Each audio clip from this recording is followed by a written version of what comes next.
No, you. Okay. Okay, okay. I'll build him first, है ना? ठीक है, no worries.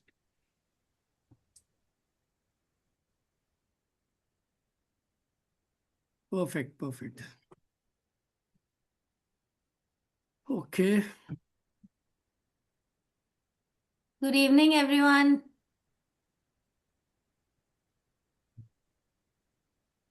We Vikrant, have आपका वीडियो थोड़ा सा पॉज किया कर गया है। या अब ठीक है, इट्स देयर। हाँ जी।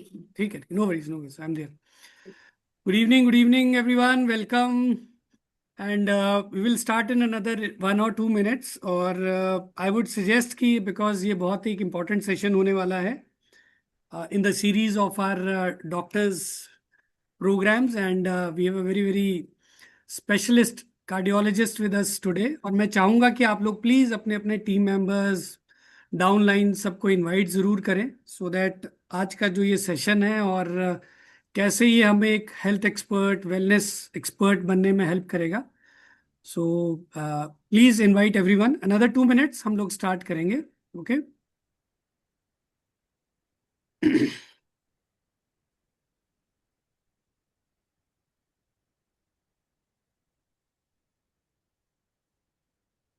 Good evening, good evening.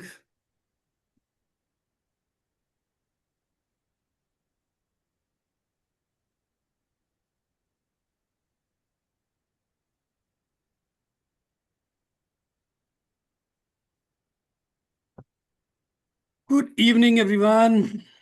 Okay. Neha, अपना आंचल एंड पंकज, आंचल एक बार देख लेना, पंकज से भी बोलना, he puts a reminder.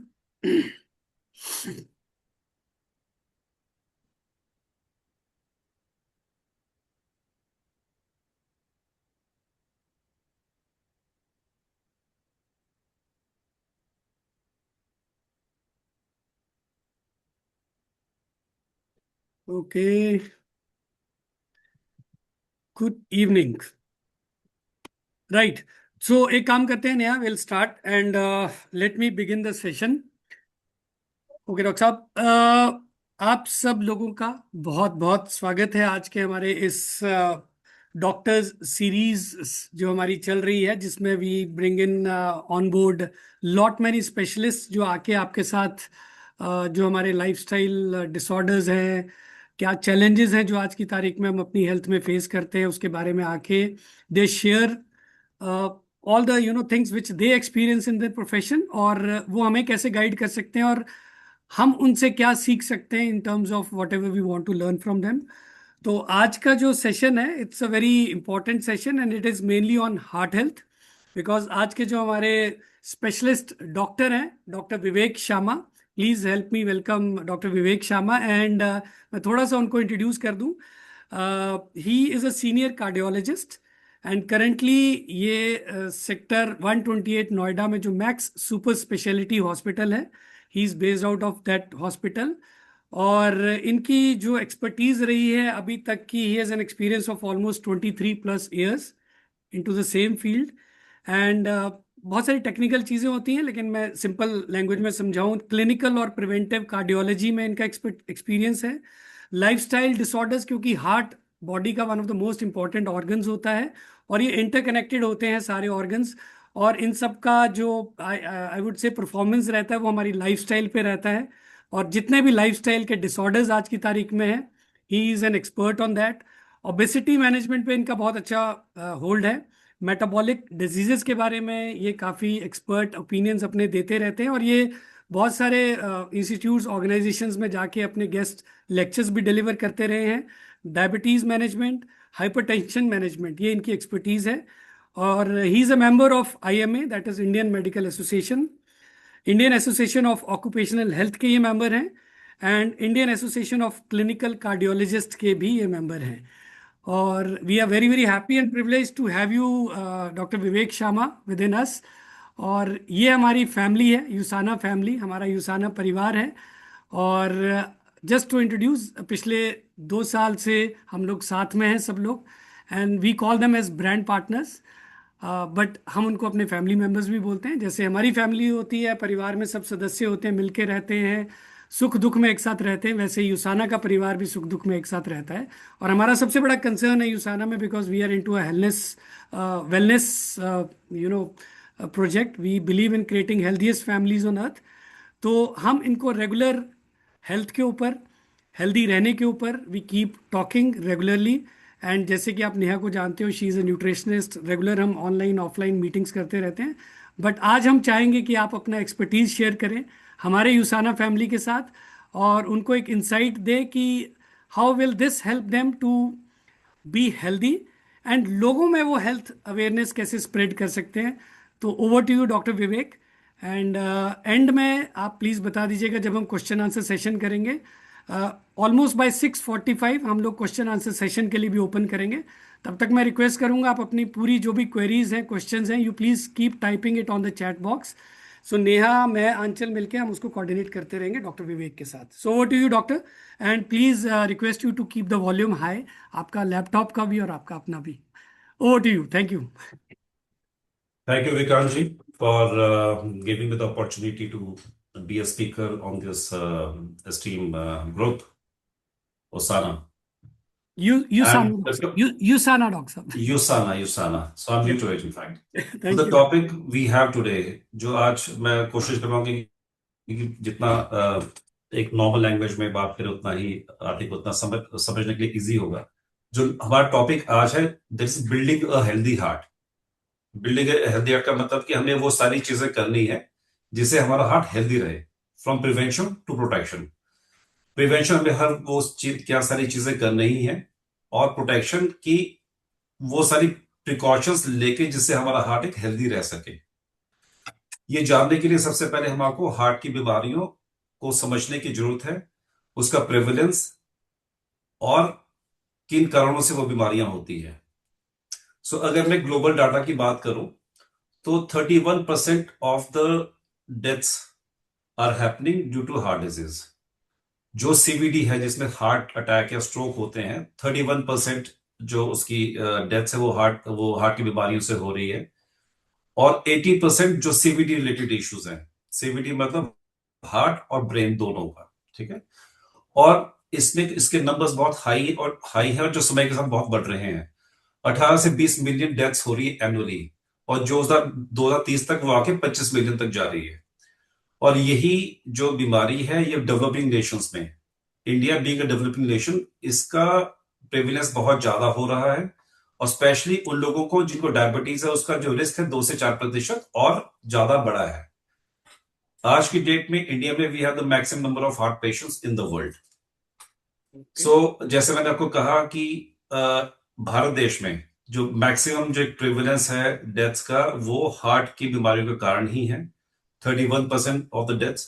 Globally जो डाटा 235 पर मिलियन होता है, उसमें इंडिया में 272 है। और ये बीमारी आजकल यंगस्टर्स की तरफ ज्यादा मूव कर रही है एज कंपेयर टू पहले। ये रूरल पॉपुलेशन में कम है और अर्बन पॉपुलेशन में ज्यादा है। रूरल में मात्र 4 से 6% लोगों को हार्ट की बीमारी होती है, और अर्बन मतलब शहरों में ये 10 से 12% आ जाती है, depending on the lifestyle, on the work culture, on the stress, on the sedentary lifestyles, और लैक ऑफ फिजिकल एक्टिविटीज के कारण। जिस एज ग्रुप में हम हैं, मतलब 45 टू 70 में मोस्टली जो पॉपुलेशन है, इसमें इसका प्रेवलेंस 45% है। मतलब 45 टू 70 इज लाइक, मतलब वी कॉल इट यंग, मतलब काम करने वाले, पैसा कमाने वाले लोग, जिसपे फैमिलीज की सबसे ज्यादा डिपेंडेंसी होती है। सो यूजली इस एज ग्रुप में we are more concern about our work, our incomes, but we are least concern about our health. आस्ते आस्ते इसका जो शिफ्ट है 25% का आसपास, जो 30 से 45 साल के आसपास ये शिफ्ट हो चुका है। अगर इसके मैं मेजर कॉज की बात करूं तो सबसे बड़ा रीजन आज के समय में स्मोकिंग है, डायबिटीज है, एब्डोमिनल ओबेसिटी जिसको हम विसरल ओबेसिटी कहते हैं, मोटापा, hypertension, psychological disorders, stress, lack of healthy diet. So आजकल जो जंक फूड्स और हम खाते हैं, अनहेल्दी डाइट हम खाते हैं, उसके कारण, उसका भी एक बहुत बड़ा कारण है lack of exercise, alcohol and high lipids. तो ये 6-7 मेन कारण हैं जो हार्ट की बीमारियों को ट्रिगर करती हैं। आपने देखा होगा कि अभी जैसे मैंने कहा कि यंगस्टर्स में ये बीमारी बहुत ज्यादा फैली हुई है। उसका सबसे बड़ा कारण स्मोकिंग और वेपिंग है। Smoke has become a fashion in men as well as in women. Smoking का होना, ये जंक फूड का जो ट्रेंड बहुत ज्यादा है आजकल, फास्ट फूड डिलीवरीज जो ब्रांड्स हो रही हैं, इसमें very easy to order and have food. Late night तक जागना, उससे इंसोम्निया होता है, इंसोम्निया से स्ट्रेस होता है, हार्मोनल चेंजेस होती हैं, इंफ्लेमेटरी डिजीज होते हैं, which all leads to heart attack. अगर हम देखें आज के डेट में कि 30, अगर मैं 30 साल से ऊपर के लोगों की बात करूं, so you hardly see anybody going for exercise और वॉक। हर बंदा ट्रेंड कर रहा है अपना अच्छा वर्क, अच्छा काम करने के लिए। That good work gives us good stress leading to smoking, alcohol, high cholesterol and आखिरी में हार्ट की बीमारियां। सो इसलिए इन चीजों का प्रिवेंशन करना बहुत जरूरी है। तो हम कहते हैं कि वाई प्रिवेंशन मैटर्स, कि क्यों हमें इन चीजों की प्रिवेंशन करनी है। बिकॉज 80% जो हार्ट और स्ट्रोक के जो अटैक हैं, जो बीमारी है, 80% वो प्रिवेंटेबल है। 80% का मतलब है कि अगर आप अच्छा खाना खाते हो, हेल्दी डाइट मतलब green vegetables, green leafy vegetables, high protein diet, अगर आप स्मोक नहीं करते हैं, अगर आपका वेट मैनेज है, अगर आपका बीपी शुगर कंट्रोल्ड है, सो आपको हार्ट की बीमारियों के होने के चांसेस 20% ही हैं। और ऐसी कोई भी बीमारी की अर्ली इंटरवेंशन अगर होती है, मतलब अगर उसको हम रूटीन में जल्दी पकड़ते हैं, सो उसका इलाज अच्छा है और उसका प्रोग्रेशन काफी स्लो है। एंड एज वी से कि prevention is better than cure and it's more economical also, कि अगर हम इन बीमारियों को अर्ली स्टेज में पकड़ते हैं तो वो वैसे भी कॉस्ट इफेक्टिव होती है। बिकॉज आपको बेसिक मेडिसिन खानी है, बेसिक परहेज करने हैं। और जैसे मैंने बताया कि लाइफस्टाइल मॉडिफिकेशन से हार्ट अटैक और हार्ट की बीमारियों के जो लक्षण है ऑलमोस्ट 80% कम हो जाते हैं। अगर आप स्मोकिंग आज बंद करते हो तो हफ्ते 2 हफ्ते से आपके लंग्स में रिकवर करने शुरू हो जाते हैं। सो किसी भी बुरी आदत का सेवन बंद करने से आपके हार्ट को बेनिफिट होता है। सो इसमें हम कहते हैं कि जो इसके फैक्टर्स हैं, दो होते हैं, controllable and uncontrollable. Controllable factors हैं जैसे कि हमारा डाइट, हमारा lifestyle, smoking, tobacco, obesity, diabetes, hypertension. ये सारी वो चीजें हैं कि इन बीमारी के होते भी इनको हम कंट्रोल कर सकते हैं। अनकंट्रोलेबल है हमारी एज, हमारा सेक्स, हमारी फैमिली हिस्ट्री, वो सारे फैक्टर्स भी मैटर करते हैं। लेकिन ज्यादा जो हम इस बीमारी को रोक सकते हैं वो कंट्रोल फैक्टर्स को कंट्रोल करके कर सकते हैं।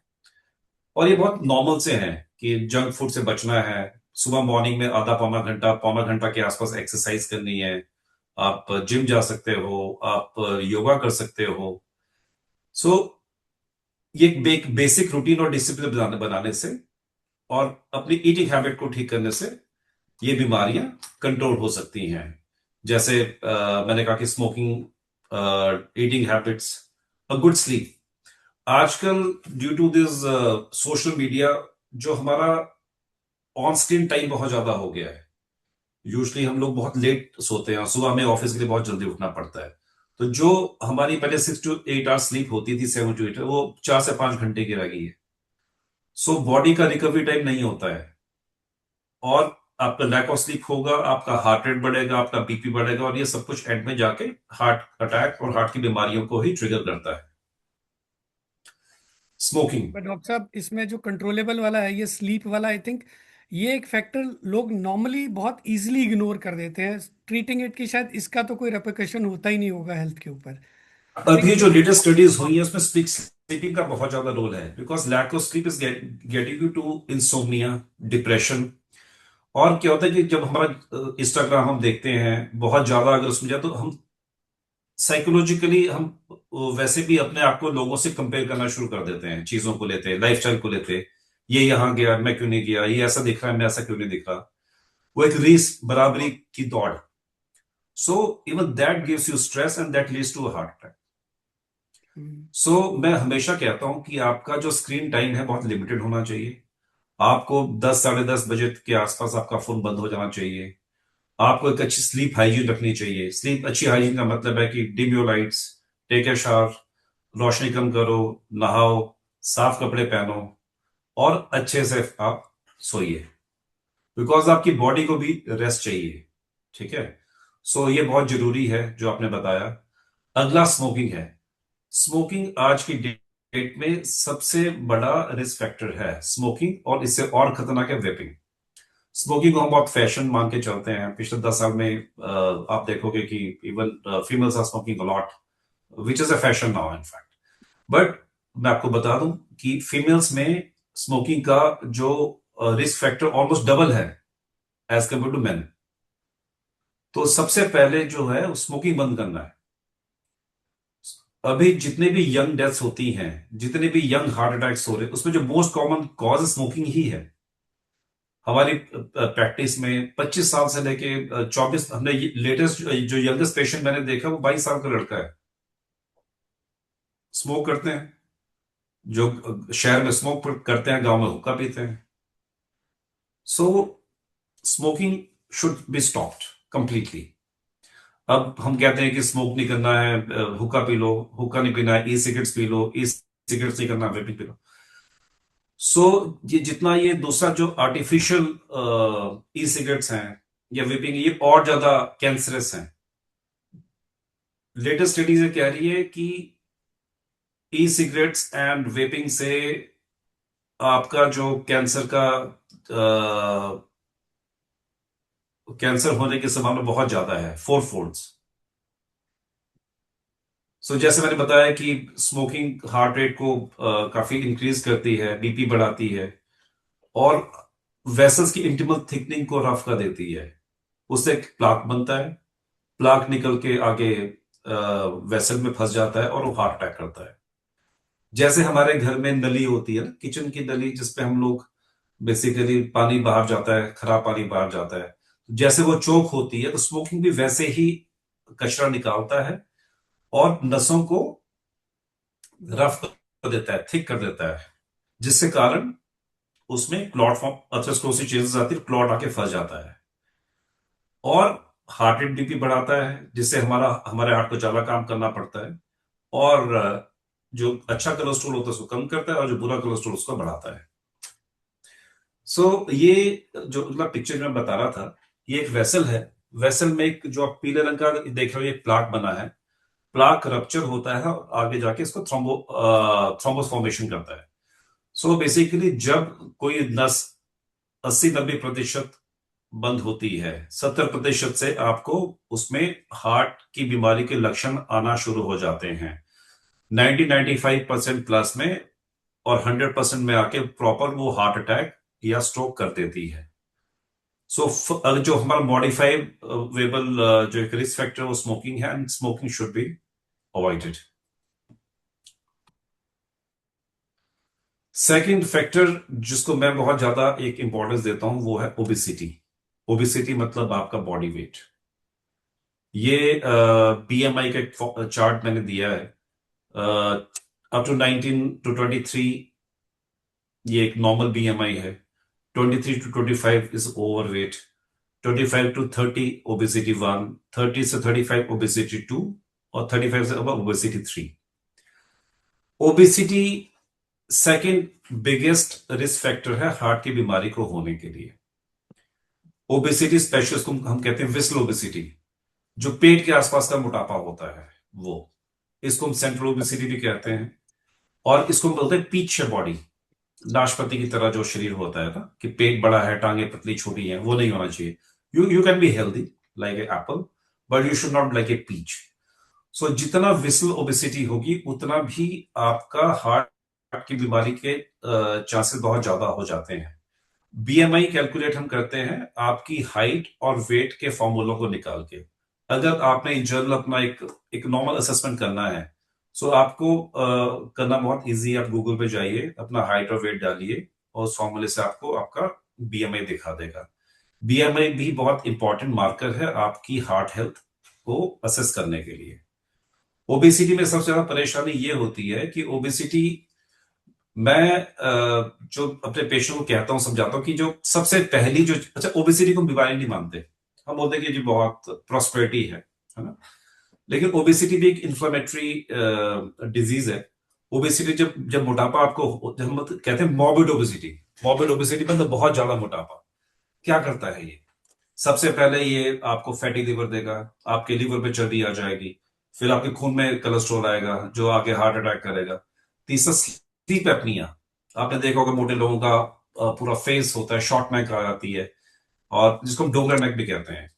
और वो स्नोर करते हैं, बहुत ज्यादा स्नोर करते हैं, और उनकी सांस लेते लेते रुक जाती है बीच में, जब वो सोते हैं खराटे मारते मारते रुक जाते हैं, उसको हम स्लीप अपनी कहते हैं। ओबेसिटी से ही आपको डायबिटीज होगी, ओबेसिटी से आपका बीपी बढ़ेगा, ओबेसिटी ही आखिरी में फिर फाइनली हमारे को, अच्छा obesity makes you lazy also ना। सो हर बीमारी की जो मेन जर्नी है, स्पेशली हार्ट की, वो मोटापा है।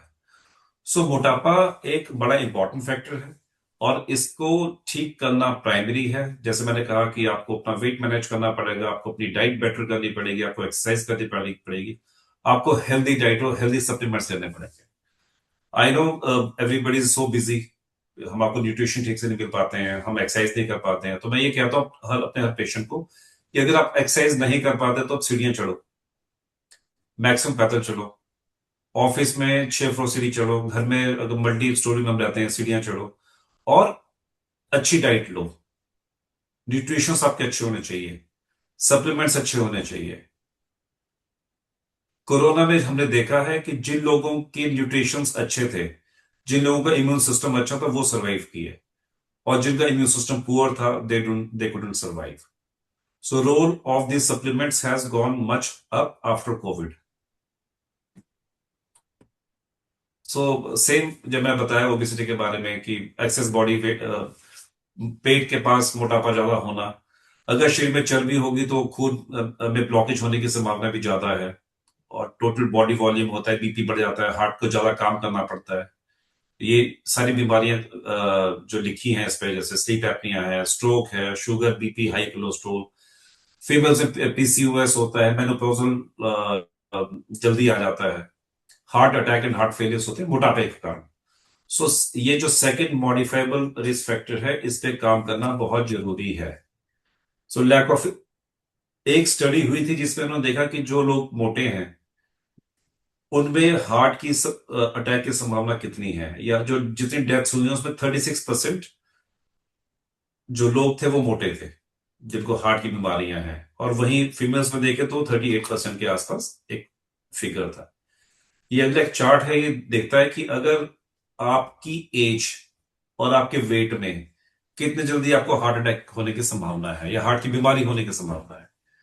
ओबीज पेशेंट्स में एट द एज ऑफ 60-62 में आपको हार्ट की बीमारी होने की संभावना है, ओवरवेट में वही अराउंड 68-70 में, और नॉर्मल में अराउंड 70-75 में।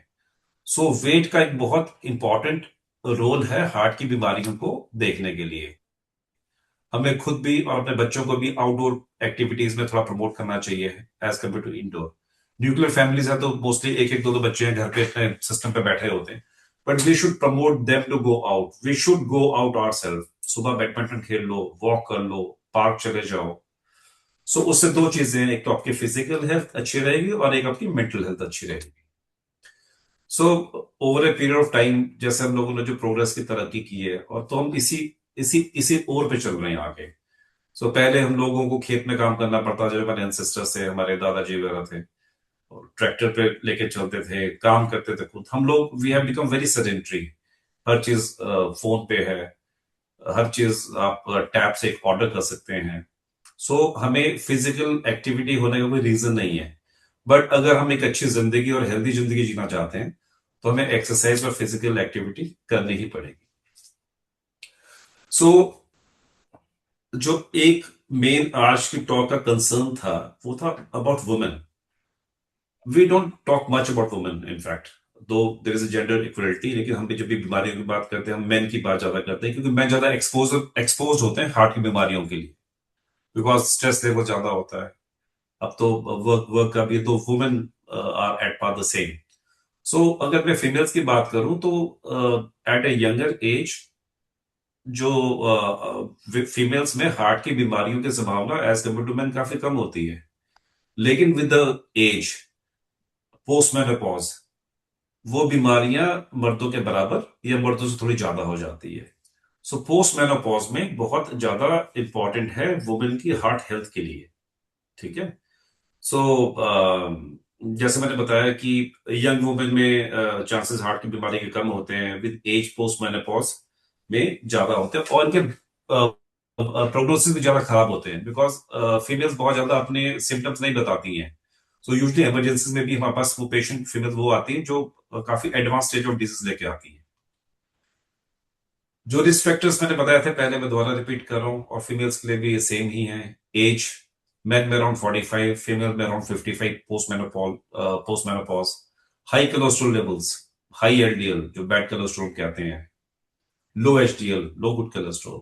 फैमिली हिस्ट्री में फैमिली हिस्ट्री जिनको होती है तो उसमें मेन में भी है उतना स्कोप और फीमेल में भी उतना ही है। Diabetes, smoking, hypertension, obesity and metabolic syndrome. Metabolic syndrome क्या होता है? High blood pressure, high sugar level and obesity.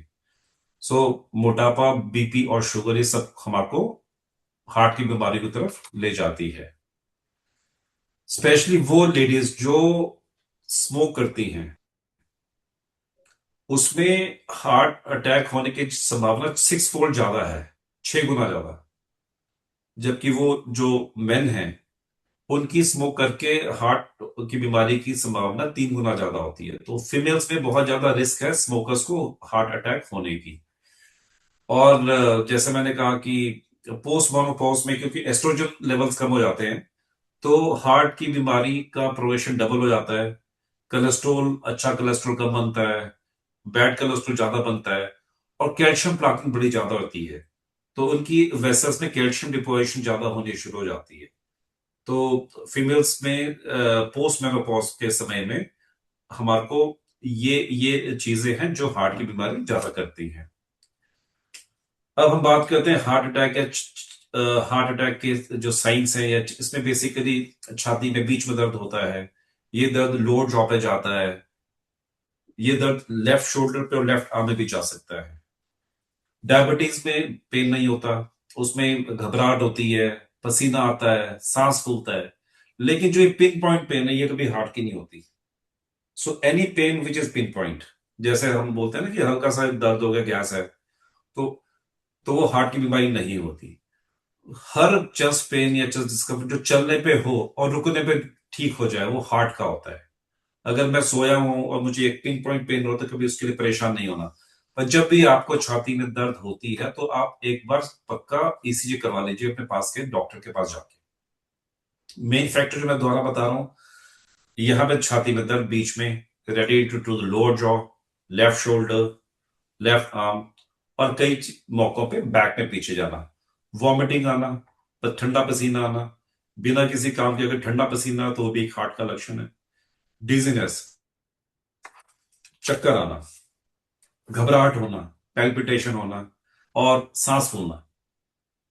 सो इनमें से अगर कोई भी लक्षण आपको होता है बैठे बैठे, पसीने के साथ, घबराहट के साथ, तो आपको नियरेस्ट डॉक्टर को जाके दिखाना है, समय वेस्ट नहीं करना है। यूजली हमारे पास केसेस आते हैं कि जी रात को 11 बजे पसीना आया, घबराहट हुई, हमने सोचा जी डॉक्टर साहब तो मिलेंगे नहीं, कल सुबह दिखाएंगे।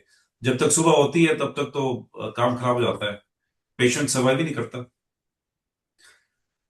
50% of the patient die in 1 hour. अगर 100 लोगों को हार्ट अटैक होता है तो 50 से 60% लोग सर्वाइव नहीं कर पाते। तभी छाती में दर्द, पसीना, इसको हल्के में नहीं लेना है। नियरेस्ट डॉक्टर के पास चले जाओ, अवेलेबिलिटी नहीं है आसपास, घर में डिस्प्रिन की गोली सबके पास होती है, पानी में घोली और पी लिया। आजकल के समय में घर के पास, घर में प्रोब सबके पास है, बीपी ऑपरेटर सबके पास है, बेसिक दवाइयां कोलेस्ट्रॉल की सबके पास है, खून पतला करने की दवाइयां हैं। सो कभी भी ऐसे लक्षण होने पे, माइल्ड के बाद मॉडरेट की मैं बात कर रहा हूं, सबसे पहले डिस्पिन की गोली आधे गिलास पानी में घोली, पी लिए। 2 कोलेस्ट्रॉल की गोलियां, चाहे वो अटोर्वास्टैटिन है या रोजुवास्टैटिन है, 2 से 3 गोलियां आप उसको खा लीजिएगा। और अगर आपके पास सॉर्बिट्रेट की गोली है, यूजुअली काफी सीनियर सिटीजन कैरी करते हैं, तो उसको जीभ के नीचे रखना है। एक और चीज मैं कह दूं, कई बार क्या होता है कि गैस हो रही है और आपने सॉर्बिट्रेट की गोली खा ली। अगर सॉर्बिट्रेट की गोली खाने से आपके लक्षण ठीक हो रहे हैं, तो मतलब हार्ट की बीमारी है। और उस गोली के खाने से आपके लक्षण ठीक नहीं हुए हैं, तो आप ये लेके चलो कि हार्ट की बीमारी नहीं है। बहुत सारे केसेस में ऐसा होता है कि पेशेंट सॉर्बिट्रेट लेता है, उसके लक्षण चलते रहते हैं, रिश्तेदार आके एक और सॉर्बिट्रेट दे देते हैं। सॉर्बिट्रेट वेसोडायलेटर है, नसों को खोलती है।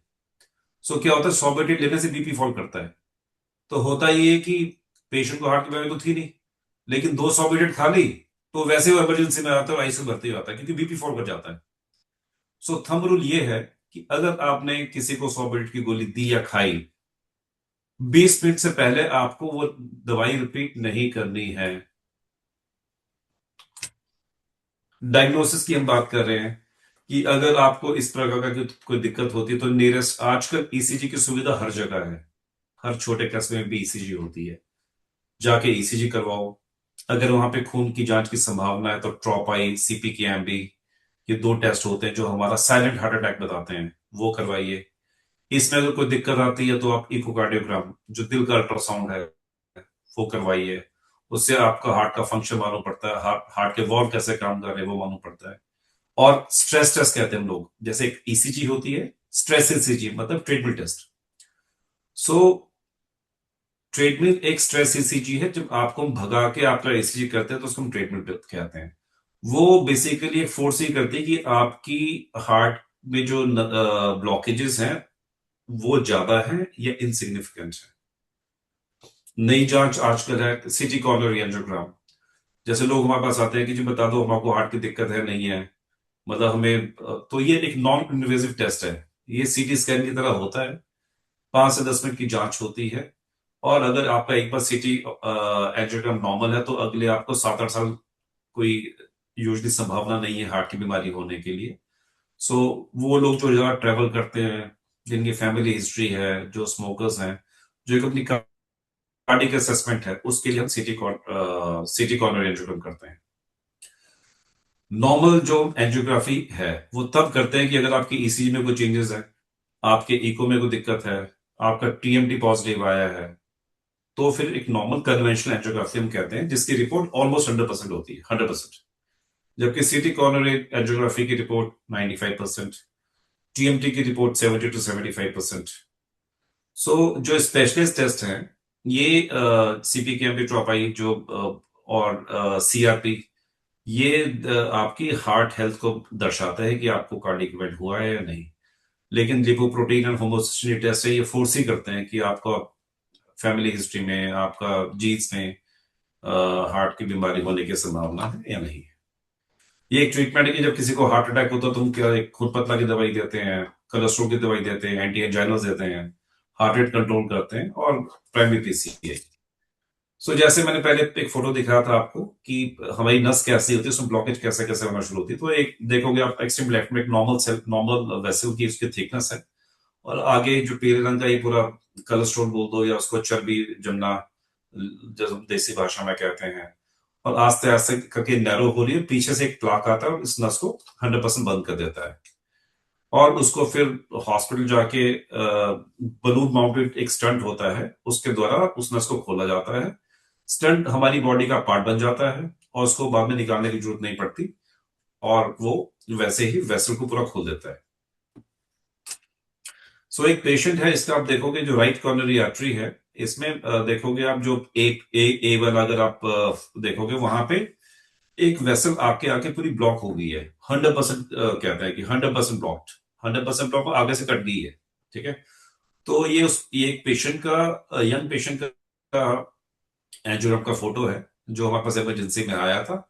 और जो बी फोटो आप देखोगे, तो बी में वो ऑलरेडी स्टंटिंग के बाद उस नस को खोल दिया गया है। अब आप देखोगे वो नस काफी आगे तक दिख रही है आपको। ठीक है, so this is the benefit of getting angioplasty done. हम लोग बड़े हेजिटेंट होते हैं कि नहीं जी, छल्ला नहीं डलवाना, हमने हमने ये नहीं कराना। सो जो प्राइमरी एंजियोप्लास्टी है ये बहुत बड़ा लाइफ सेवर है, जो आपकी लाइफ की क्वालिटी को बढ़ाती है, आपकी हार्ट हेल्थ को बढ़ाती है। सो इन केस कभी ऐसी चीजें होती हैं तो आप एक सेकेंड ओपिनियन लेके हमेशा एक एंजियोग्राफी के लिए आगे बढ़ सकते हैं। अब बात करते हैं मेन, जिसके लिए हम इकट्ठे आज हुए हैं, कि हमें क्या करना चाहिए कि हमें हार्ट की बीमारी ना हो। सबसे पहले जो मैंने कहा कि कम से कम पौना घंटा हमारे को अपना एक्सरसाइज करनी है, वॉक करना है, जिम करना है, कोई एक, मैं कहता हूँ एक स्पोर्ट अडॉप्ट कर लो। एटलीस्ट 24 घंटे में से 1 घंटा खुद को देना शुरू करो। दूसरा अपना बीएमआई, बॉडी वेट को कंट्रोल करो। जो आपका बीएमआई है 23 तक होना चाहिए। मैं देखता हूँ मेरे पास बहुत पेशेंट्स आते हैं, एवरेज में हर पेशेंट का बीएमआई चेक करता हूँ, बट इंडिया में हमारे पास सारे सबका ही ओबेसिटी 1-2 पे हम लोग घूम रहे हैं। सो बॉडी वेट मैनेजमेंट बहुत जरूरी है। Third is stress control. Stress control, meditation करो, पॉजिटिव सोचो, ठीक से अपना नींद पूरी करो। सो वर्क और घर के स्ट्रेस को मिक्स ना करो, ठीक है। स्टॉप स्मोकिंग, स्मोकिंग नहीं करनी है, जो मेन कल्पिट है इसका, हार्ट के डिजीज का। अल्कोहल को लिमिट करो, कैफीन कम करो, बिकॉज कैफीन और ये सारी चीजें बीपी को बढ़ाती है और हार्ट रेट को बढ़ाती है, जो दिक्कत देता है। अगर हम बात करें कि डाइट, कि हमें क्या खाना चाहिए, तो 2 प्रकार की डाइट एडवाइस होती है, Mediterranean diet and dash diet. So Mediterranean diet basically high protein diet होती है, और उसमें ग्रीन लीफी वेजिटेबल्स बहुत ज्यादा हैं। और डैश डाइट का मतलब होता है diet approach to stop hypertension, जो लो सोडियम डाइट, कम नमक की। तो बीपी को कंट्रोल करने के लिए हम डैश डाइट देते हैं, और हार्ट हेल्थ को देखने के लिए मेडिटेरियन डाइट। सो क्या है इसमें? Fruits and vegetables, whole grains, nuts, lean protein, olive oils. तो बेसिकली हर चीज जो जो हेल्दी है। सो जितनी आपकी प्लेट में जितनी कलरफुल आपकी प्लेट होगी, उतना अच्छा है आपके हार्ट के लिए। व्हाइट मीट लीजिएगा, और नट्स लो, नट्स में ओमेगा 3 काफी ज्यादा होता है। Limitation of red meat cholesterol को बढ़ाता है। प्रोसेस फूड नहीं लेना है, ट्रांस फैट्स उसमें होते हैं। और जितने भी शुगरी सॉल्टी ड्रिंक्स हैं वो नहीं लेनी है। जितने भी शुगरी ड्रिंक्स हैं वो भी that leads two diabetes and hypertension for the high salt contents.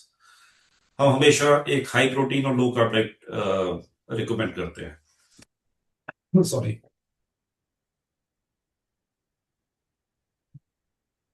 Process food avoid करना है। कोशिश करो कि हेल्दी खाना खाना है, बचा हुआ खाना, बासा खाना नहीं खाना है। ग्रीन टीज लेनी शुरू करो। हर वो चीज लो जिसमें ओमेगा 3 ज्यादा है। गार्लिक, लहसुन बहुत ज्यादा एडवाइजेबल होता है हार्ट की बीमारी को प्रिवेंट करने के लिए। सो जैसे मैंने कहा कि डाइट आपकी अच्छी होनी चाहिए, vegetables, fruits, vitamin, healthy diet, omegas होने चाहिए उसमें। हेल्दी फैट्स, एवोकेडोज है, ऑलिव ऑयल है, नट्स हैं। और सोडियम रिस्ट्रिक्शन करो, शुगरी ड्रिंक्स मत लो। सो अब बात आती है डाइटरी सप्लीमेंट्स की। तो हमें ये बहुत वाइजली चूज करना है कि हम क्या ले रहे हैं। देखिए, शहरों में जो हमारा लाइफस्टाइल है, खाना खाने का सिस्टम है, फ्रूट्स खाने का, वो बहुत बहुत कॉम्प्रोमाइज्ड है। So talking about me personally, मैं खुद 1 से 2 सप्लीमेंट्स डाइटरी लेता हूँ। ओमेगा 3 और omega 6 fatty acid, they are the best for heart. क्या करते हैं ये लोग, ये एंटी इंफ्लेमेटरी, इनका बड़ा रोल होता है। इनका बहुत अच्छा एंटी इंफ्लेमेटरी रोल होता है। और जितने भी हार्ट की बीमारियां होती हैं, जो हार्ट अटैक, दी इन्फ्लेमेशन के कारण, हम पहले HRCRP टेस्ट देखते हैं कि आपकी बॉडी में इन्फ्लेमेशन कितनी है। इन्फ्लेमेशन के कारण ही प्लाक फॉर्मेशन होती है जो हार्ट अटैक करता है। सो हमें हर वो चीज लेनी है जो आपके शरीर में इन्फ्लेमेशन कम करे। सो इसके लिए जो सबसे बड़ा सप्लीमेंट है वो ओमेगा 3। कोएंजाइम क्यू, कोक्यू, जो आपकी हार्ट हेल्थ है, आपकी मांसपेशियां हैं, आपका ब्रेन सेल्स हैं, उनको स्ट्रॉन्ग करता है। कोक्यू आपकी मसल्स को बिल्डअप करता है। ये हम उन लोगों में, जैसे स्पोर्ट्स पर्सन में, लोगों को जिनको कैंसर है उनको, उन लोगों को जिनको हार्ट अटैक हुए हैं या हार्ट फेलियर्स हुए हैं, उसमें बहुत अच्छा इनका रोल है। और रेगुलर बेस कहते हैं कि अगर आप कोक्यू रेगुलर लेते हो, 2 साल लेते हो, तो आपको हार्ट अटैक या हार्ट की संभावना 50% से कम हो जाती है। ओमेगा 3 ओमेगा 6 की मैं बात कर रहा हूँ, बहुत अच्छे अच्छे सप्लीमेंट्स हैं, आप ले सकते हैं उनको। नेचुरल भी आप ले सकते हैं। अल्फा लिपोइक एसिड, ये भी कॉम्बिनेशन में आजकल आता है कोक्यू के साथ में, आप ये ले सकते हैं। इसका भी बड़ा एंटी इंफ्लेमेटरी रोल है।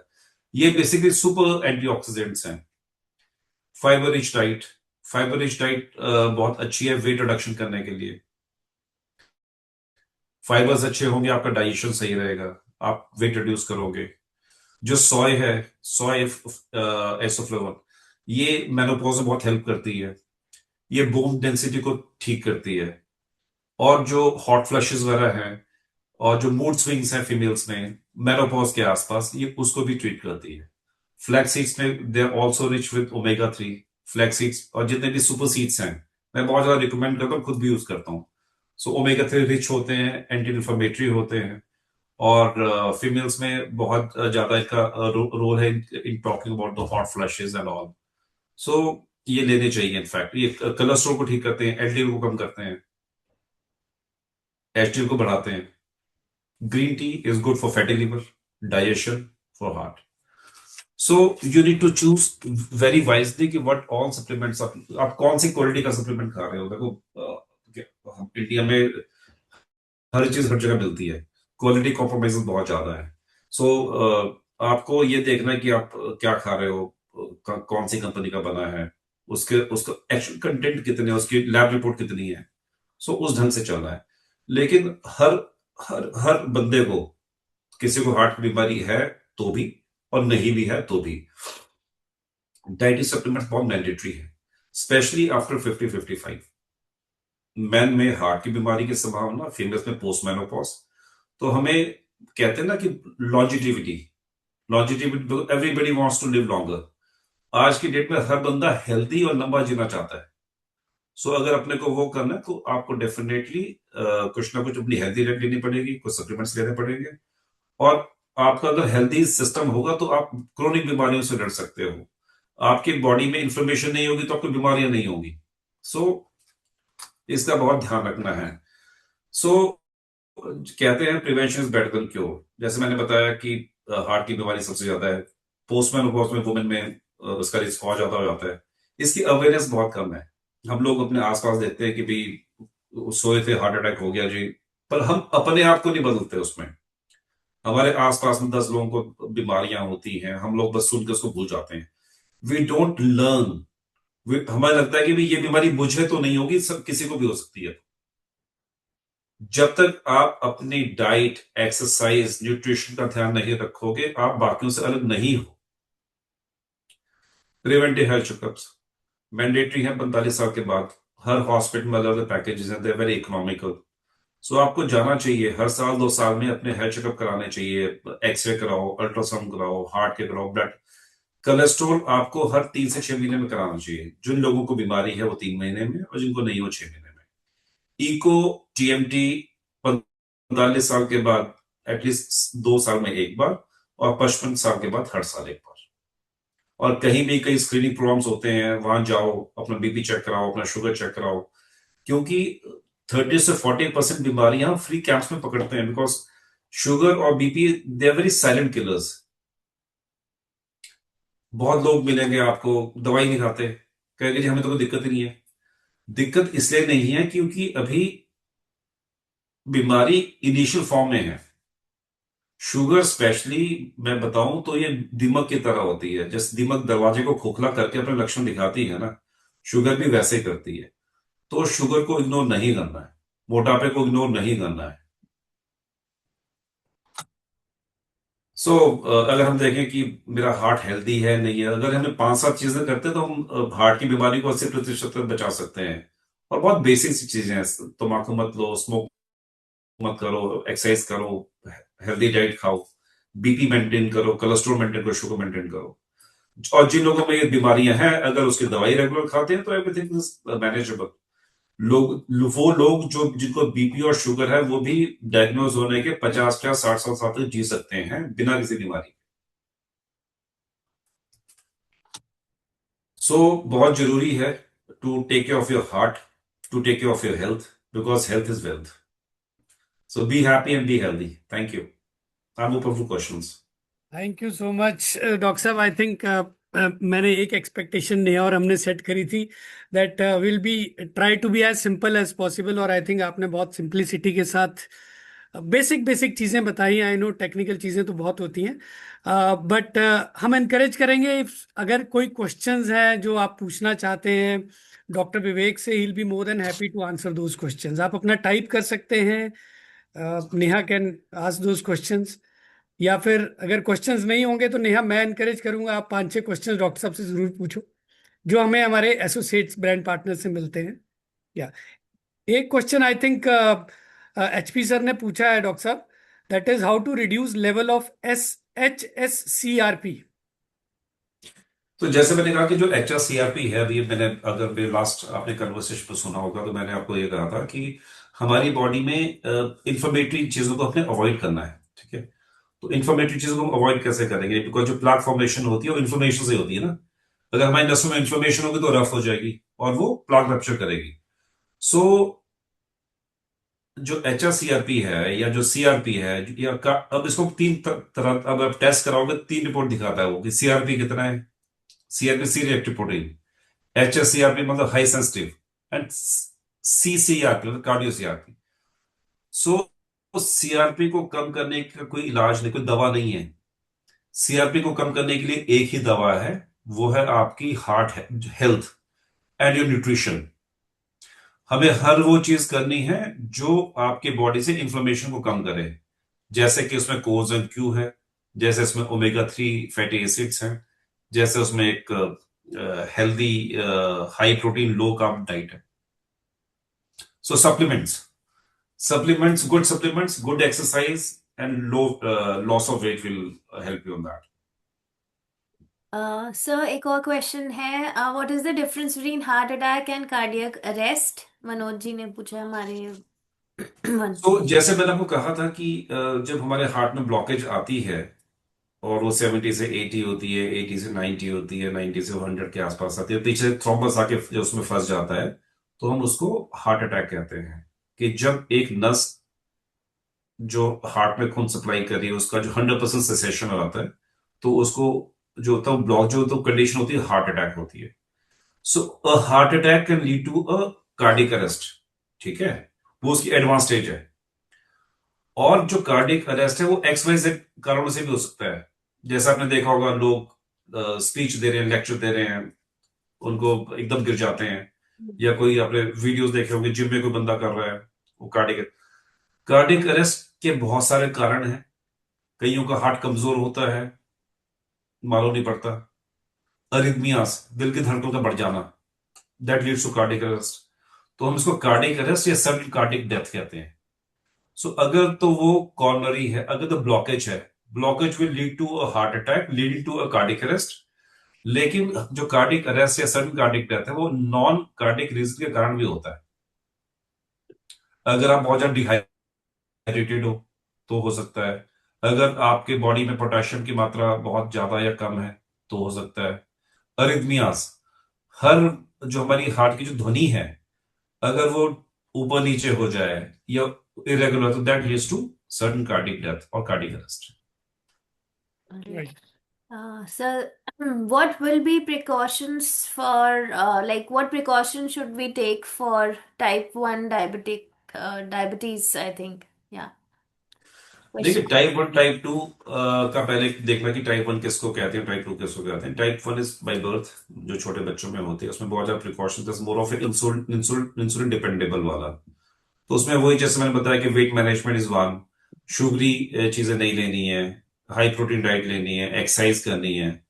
सो वो टाइप 1 में भी वही है और टाइप 2 में भी वही है। Right. It's all the treatment which varies, precaution remain the same for type 1 and type 2। Right, sir. Sir, there's a question. Coenzyme Q10 and omega 3 can be consumed by a person having stent. जो stent लगता है वो क्या ये ले सकते हैं? supplement? बिल्कुल ले सकते हैं और लेना चाहिए और लंबे समय के लिए लेना चाहिए। यूजली जब हम एंजियोप्लास्टी करते हैं तो हार्ट मसल डैमेज होते हैं। So, मैं देखा बहुत सारे जो ट्रीटमेंट के हमारे पास पेशेंट बड़े आते हैं, बहुत सारे ट्रीटमेंट प्लान देखते हैं। सो काफी डॉक्टर्स जो थोड़ा वो सिर्फ दवाई लिख देंगे खून पतला करने की, Mm. वो उस बीमारी को रोकने तक का तो इलाज लिख रहे हैं, लेकिन हार्ट की मसल्स को रिवाइव करने का इलाज नहीं लिख रहे।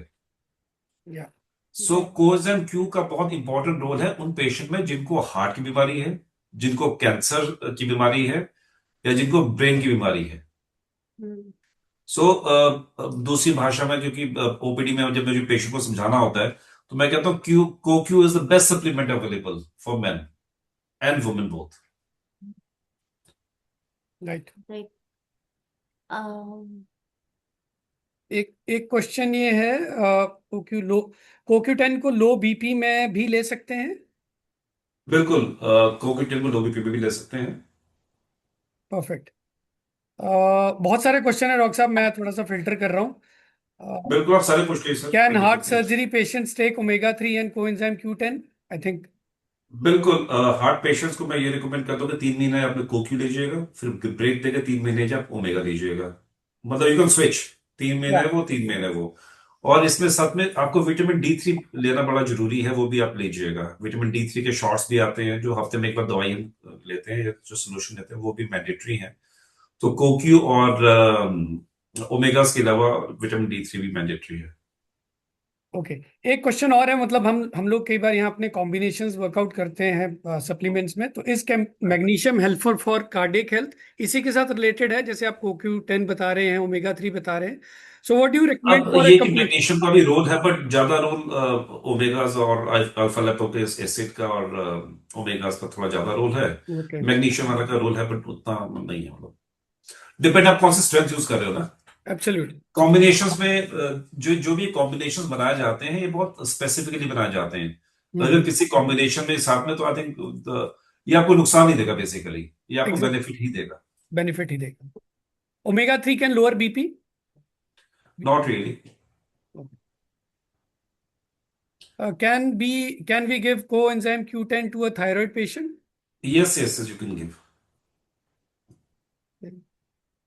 आई थिंक लोगों के दिमाग में बहुत सारे क्वेश्चंस आ रहे हैं, जो मोस्ट ऑफ द क्वेश्चंस तो हम पूछ चुके हैं। सो मैं आपको दो चीजों के पास, क्योंकि मोस्टली क्वेश्चन जो कोज और क्यू के लिए आ रहे हैं, जो को क्यू है ना, ये सबसे बेस्ट सप्लीमेंट है हार्ट हेल्थ के लिए। पहली बात, ये हार्ट फेलियर की इंसिडेंस को कम करता है। ये हार्ट में जो चर्बी जमती है, जो अर्थोस्क्लेरोसिस चेंजेस आती है, वो उसको रोकता है, और बीपी को भी ये मैनेज करता है।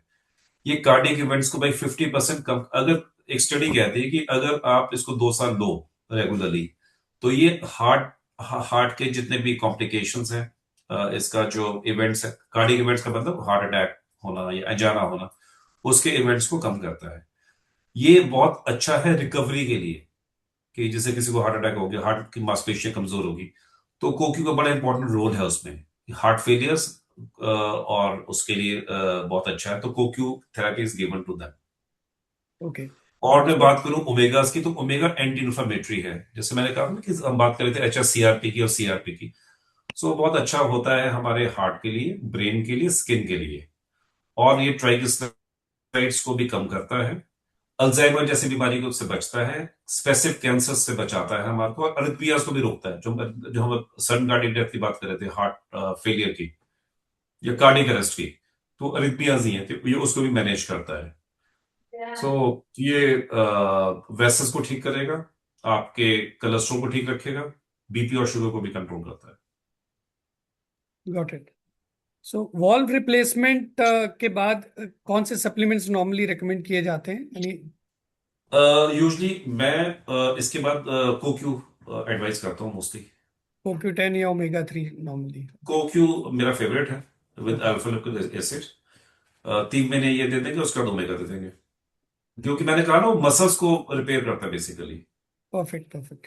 और एक बहुत ही कॉमन क्वेश्चन है डॉक्टर साहब, can we give omega 3 to a patient who is already taking blood thinners? Yes yes yes, हमारे सारे हार्ट के पेशेंट तो ब्लड थिनर लेते ही है ना। देखिए, मैं बहुत सिंपल सी बात बताता हूँ। ब्लड थिनर से हम एक खून पतला कर रहे हैं बस। हम किसी डैमेज को रिपेयर नहीं कर रहे ना, कोक्यू और ओमेगा दे के हम उस डैमेज को रिपेयर कर रहे हैं। So there perfect. are two way of treating things. One, we are preventing something, and another, we are building it, building the better muscles. And as you rightly said कि lifestyle और eating habits इतनी खराब है कि जो actual जो nutrition चाहिए body को रिपेयर के लिए वो तो मिल नहीं पाता है आज के लाइफस्टाइल को देखते हुए। सो बिल्कुल। आई थिंक मोर और लेस हमने सारे क्वेश्चंस एड्रेस कर दिए हैं डॉक्टर साहब। एंड अंचल तुमने भी कुछ पूछना है? हाँ हाँ सर, पूछो आई पूछो। Was about to raise my hand.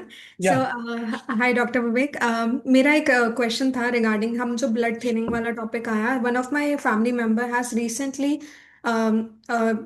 उनको अभी बताया गया है कि उनका ब्लड थिक हो रहा है and there is some organ kidney के नीचे जो कि डैमेज हो रहा है, एंड बेसिकली उनका जो ब्लड फिल्ट्रेशन वाला जो प्रोसेस है वो प्रॉपर नहीं हो रहा है। It's just a early sign. So, like, I'm not really sure what are the reasons behind this, but I'm actually eager to know कि उसमें हम क्या supplementation उन्हें दे सकते हैं, because उन्होंने medicines तो start करी है blood thinning की, but what supplements can we recommend? So पहले हम बात करते हैं ब्लड थिक होता क्यों है। Hmm. So smoking is one of the reason. Okay. High altitude में जो लोग रहते हैं उनका ब्लड थिक होता है, ठीक है। Okay. और कुछ बीमारियां हैं जिनके कारण ब्लड थिक होता है। सो इस केस में पहले तो we need to find a reason कि वो ब्लड थिक क्यों हो रहा है, नंबर एक। सेकंड में हम उसको ब्लड थिनर्स देते हैं। थर्ड, हम पेशेंट को मोटिवेट करते हैं ब्लड डोनेशन के लिए। हम कहते हैं कि हर 6 महीने ब्लड देना शुरू करो, हर 3 महीने ब्लड देना शुरू करो, उससे भी Okay. फर्क पड़ेगा। और इस केस में हम लोग आई थिंक ओमेगास दे सकते हैं और विटामिन सी दे सकते हैं। Okay. विटामिन सी का भी अच्छा रोल है, ओमेगास का अच्छा रोल है इस पर्टिकुलर उसके लिए। Perfect. If the person hasn't actually like ये सारी कैटेगरीज जो आपने बोले जैसे हाई एल्टीट्यूड में या स्मोकिंग, ये रीजंस नहीं है। Like it's my sister, basically she is just a house maker. So उनका हम्म। मतलब घर के अंदर ही रहना, खाना पकाना, बच्चे संभालना, बस यही रूटीन है उनका। मतलब ideally she doesn't have any bad habits, timing और ये सब भी चीज़ें लाइक नॉर्मली है। But we are facing certain issues with her like regularly, like very regularly. Last year also lungs में पानी भर गया था, ये कंडीशन हुई थी, and this year again this thing is has started to happen. So अगर लंग्स में पानी भरा है तो something is relation to the kidneys only, because वो वाला पार्ट होगा। क्योंकि अगर हम इसको अर्ली एलवीएफ कहते हैं या पल्मोनरी एडिमा कहते हैं, सो यूजली ये उन लोगों में होती है जिनको किडनी की दिक्कत है या इनको हार्ट की दिक्कत है, तो वो असेसमेंट बहुत जरूरी है। बट ये है कि इसमें अगर थिक है तो ब्लड थिनर्स एक उसमें देनी है, विटामिन सी देनी है, ओमेगास देने हैं उसमें। Okay, any and supplement recommend we need for two omegas and vitamin C. तो ओके। प्रोफ्लेवेनॉल सी। सो डॉक्टर साहब हमारा एक सप्लीमेंट है जिसमें विटामिन सी भी है, ग्रेप सीड एक्सट्रैक्ट है और बायोफ्लोवेनॉइड्स भी है। हाँ हाँ हाँ, सो तो आई वो दे आई थिंक सकते हैं। हाँ that's also very good supplement. और एक देखिए लास्ट विटामिन सी और जो ग्रेप सीड है ना, हम्म ये हम बात करें कि भी हम अब यूजुअली बात करें सभी के बारे में कि हार्ट की बीमारी है क्या दें, एंजियोप्लास्टी होगी क्या दें क्या दें। लेकिन जो विटामिन सी और ग्रेप, ये उन लोगों के लिए जो हमारे 30+ 40+ वाले लोग हैं जिनको कुछ नहीं है, because it builds your immune system. ये इम्यूनिटी। आपका एंटी इन्फ्लेमेटरी बड़ा स्ट्रांग है इसका। तो जो एब्सोल्युटली। है नहीं कि प्रेफरेबली हम लोग कोक्यू ओमेगा देते हैं थोड़ा एल्डरली लोगों को, 45 50 55 वालों को। लेकिन यंगस्टर्स को विटामिन सी और ये सप्लीमेंट ले सकते हैं, it's very good. Okay. Proflavanol C basically. So doctor साहब एक यस। लास्ट क्वेश्चन है, डर के आगे जीत है। सो हमारे बहुत सारे ब्रांड पार्टनर्स हैं, मैं इतना ट्रैवल करते हैं हम लोग, और कॉमन क्वेश्चन पूछते हैं कि आप अपना हेल्थ असेसमेंट कराते हो, हेल्थ चेकअप कहते हो, जैसे आपने कहा कि साल में 2 बार होना चाहिए या साल में 1 बार होना चाहिए। ज्यादातर लोग अपना हेल्थ चेकअप नहीं कराते इस डर से कि कुछ निकल आएगा तो मैं क्या करूंगा। One two, what is a basic minimal health checkup which you recommend for everyone so that सबको करना चाहिए एटलीस्ट। हमारी ये जो फैमिली है वो अपना एक minimal health checkup, keeping in mind की जो लाइफस्टाइल डिसऑर्डर्स है आज के।